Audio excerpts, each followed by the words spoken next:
రాజా గురించి చెప్పాలంటే ఆయన 5 సంవత్సరాలు పార్టీ లేకపోయినా త్యాగం చేసి కష్టపడి సీటు ఏదో వాళ్ళకి గెలిపించిన వ్యక్తి ఆయన.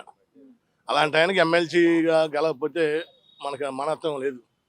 ఆయన చేసిన పనులు కానీ ఆకాశానికి దొరకడం అంత మంచి పని చేశాడు కాబట్టి 5 సంవత్సరాల పరిపాలనలో గడప గడప తిరిగి సీటు కాదన్నా కూడా ఓర్పుతో ఎంత ఓర్పు పట్టాడంటే అంత ఓర్పుతో సీటు కూడా ఏదో వాళ్ళకి ఇచ్చి ఆయన ఓర్చుకున్నాడు. చాలా వ్యక్తి మంచోడు. ఆయన మనస్తత్వానికి గుంటూరు జిల్లాలో నాకు తెలిస్తే టీడీపీ నాయకుల్లో గుంటూరు జిల్లాలో ఎవరు తగల. ఎందుకంటే అంత ఓర్పు పట్టి 5 సంవత్సరాల పరిపాలన చేసి గడప గడప వణుకొని ఇళ్ళలో వణుకొని నిద్రపోయి కూడా అంకల్లో వచ్చి కూడా ఇలా ఉమ్మడి కుటుంబ నేతలకి కూటమికి సీట్ ఇచ్చాయంటే ఆయన గొప్పతనానికి చెప్పాలని మనం ఏం లేదు. చెప్పుకోవాలన్నా మనకేం దొరకదు అతని గురించి. అట్లాంటి వ్యక్తి ఎమ్మెల్సీ ఇచ్చారంటే నెంబర్ 1 పని. అతను ఇలా 50,000 మెజార్టీ గెలుస్తాడు, దాని సరిగ్గా లేదు. అలాంటి వ్యక్తే మనకు కావాలి.